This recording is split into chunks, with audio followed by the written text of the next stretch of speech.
And we are back to talk about something very interesting that has happened in the fandom in the last couple of hours. I think actually this came out a week ago.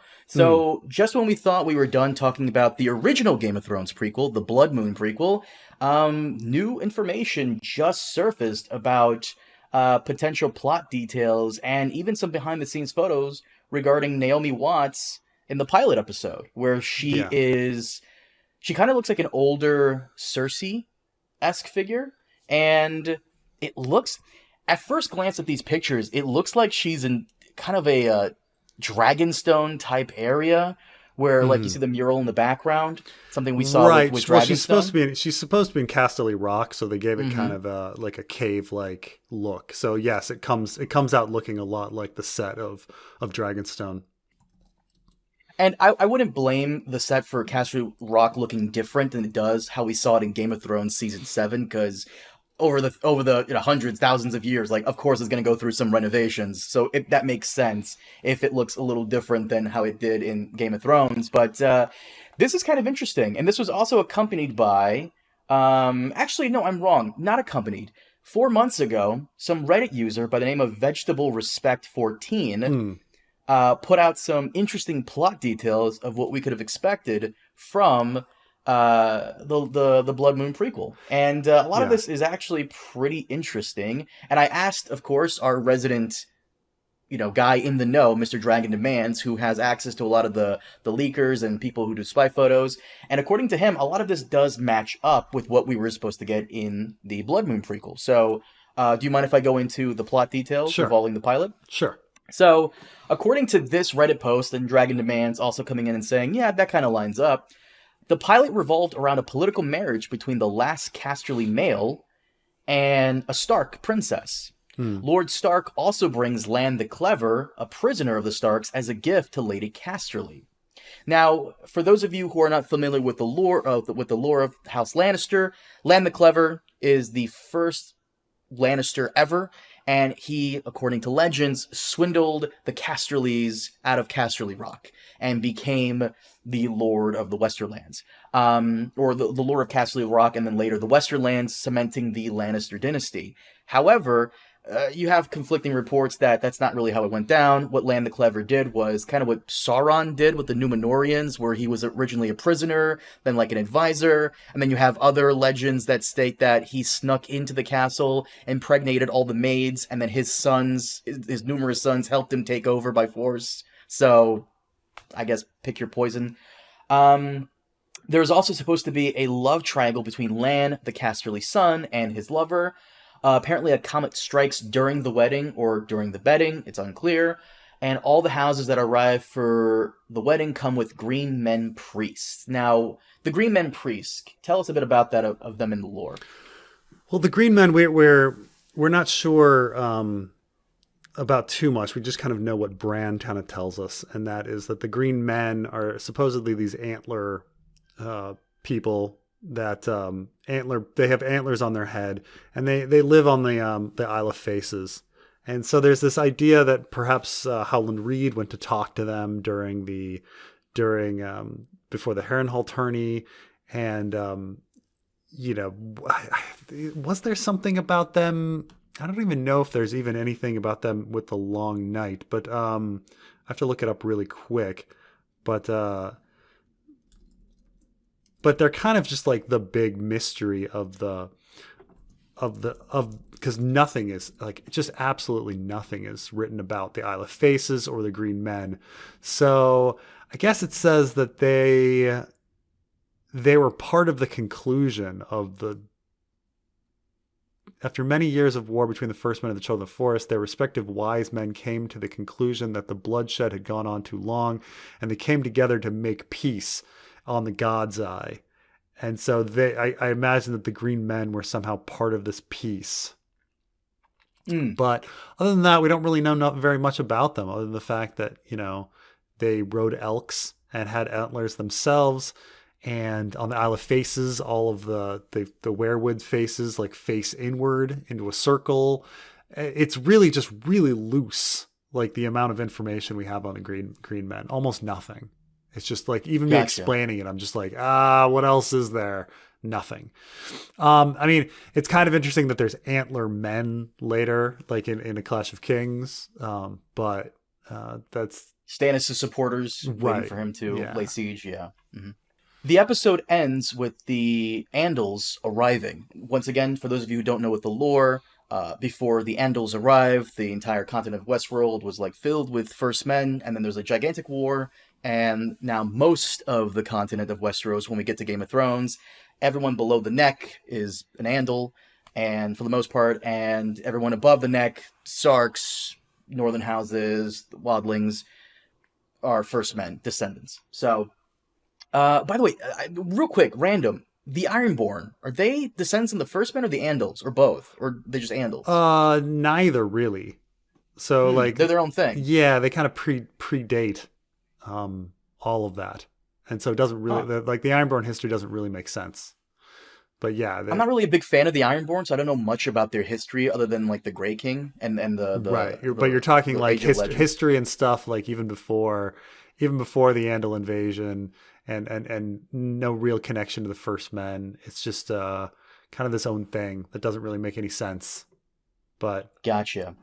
The last thing he says here, the Reddit user, is that yes, the Children of the Forest were supposed to be black humans who were native to Westeros. Now, the reason I'm inclined to believe this is because this is something Dragon Demands has been saying for many years now, that HBO was going to have the Children of the Forest not being the green little creatures that we see in season 6 of Game of Thrones, but instead they were originally black people, and through some type of curse or magic are transformed to those green people. I believe this because if you recall, around this time that they would be pitching Bloodmoon, HBO had this really weird hard-on for racial tension-esque shows. Watchmen. Dave and Dan, before they were going to go to Star Wars, they were going to do Confederate, an alternate U.S. history show where the Confederacy won the Civil War. And then we had Lovecraft Country.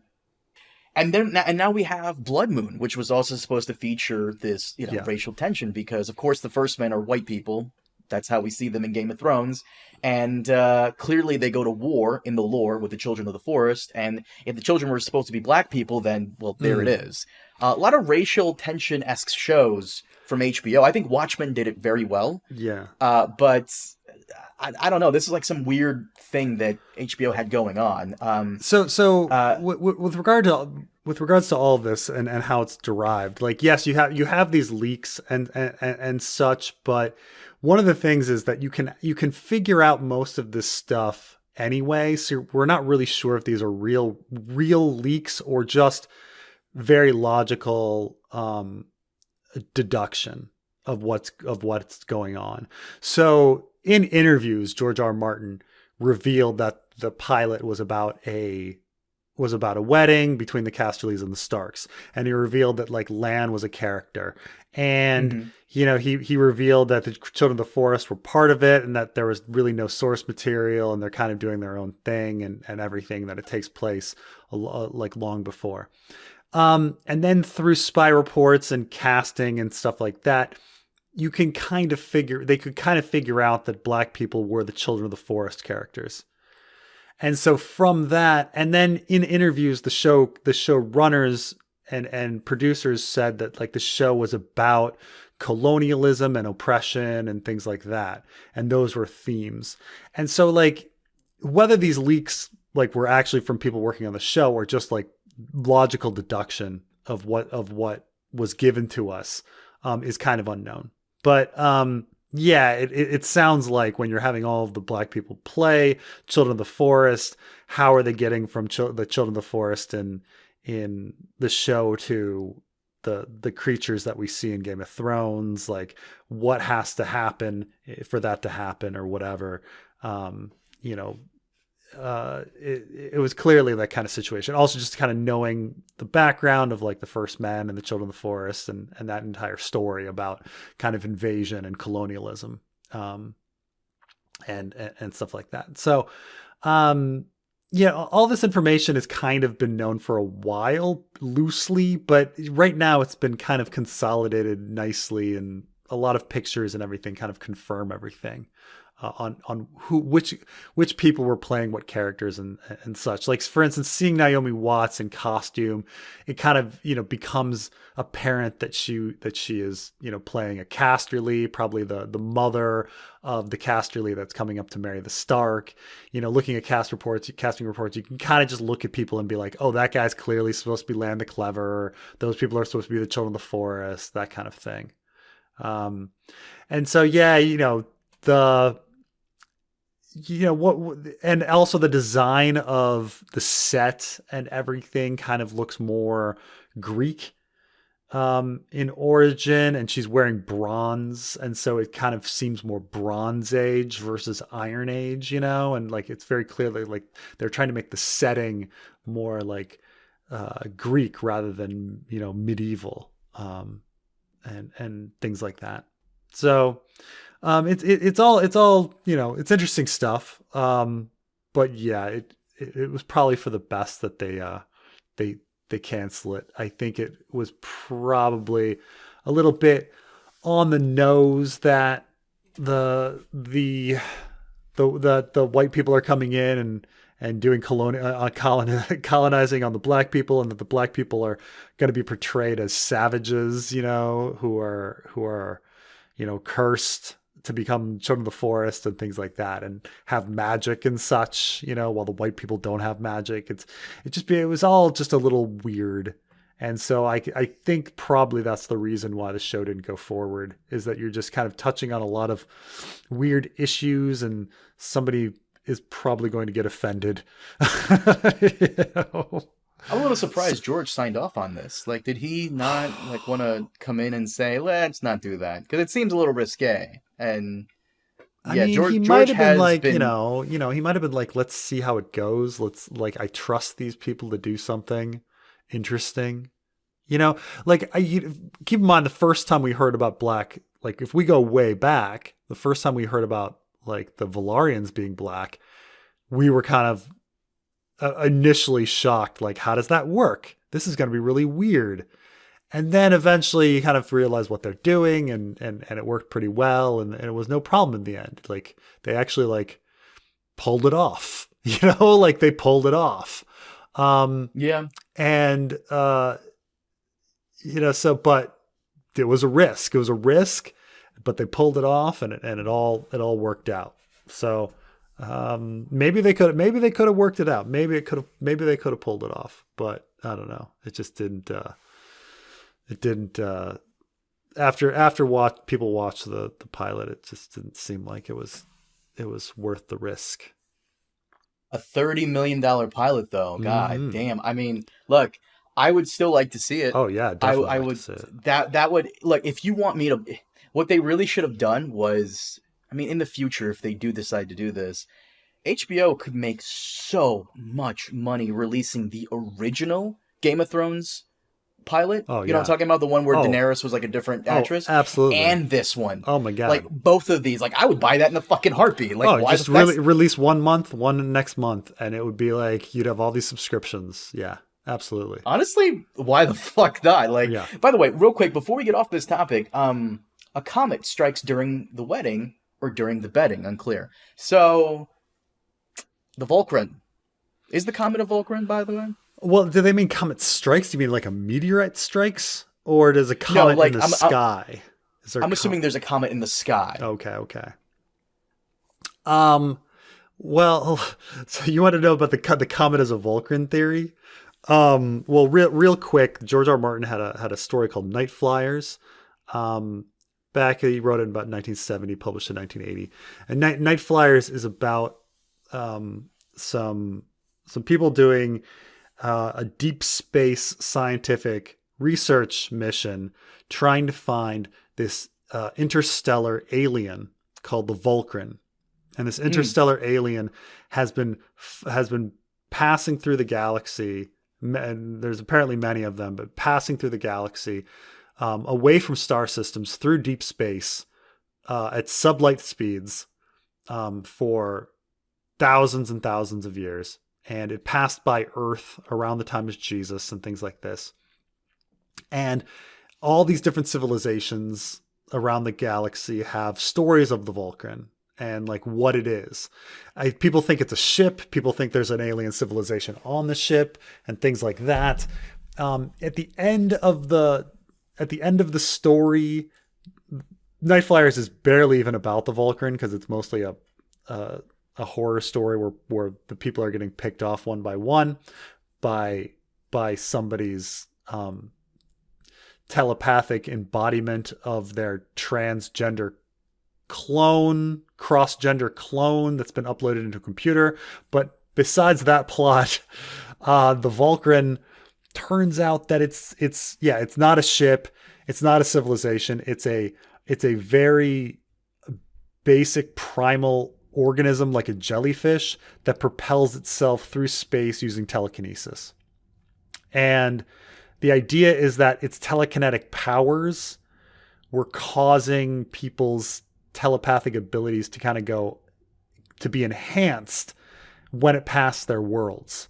And so the implication in the story was that Jesus had telepathic powers, telekinetic powers or something, and that they were enhanced by the Vulcan, so that like he could walk on water and do stuff like that because he had, that's the implication with the story, that his magic, that Jesus's powers were telepathic and telekinetic in nature, enhanced by the fact that this big telepathic telekinetic jellyfish flew by Earth.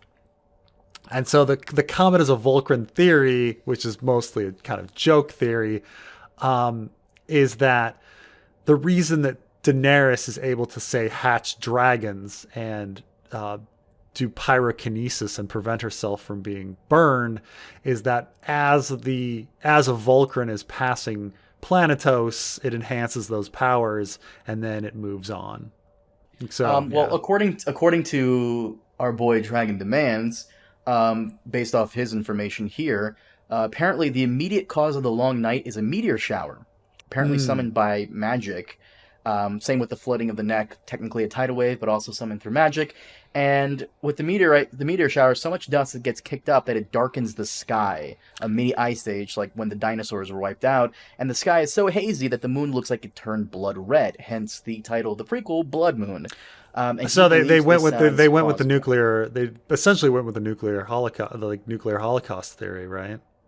That's one of your theories?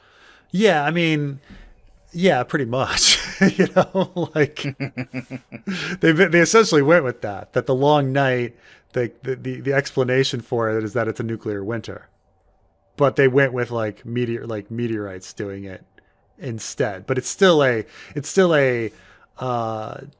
dust in the atmosphere winter, not magical shifting of seasons or planetary movements or things like that it's actually caused by the blocking out of the sun from dust.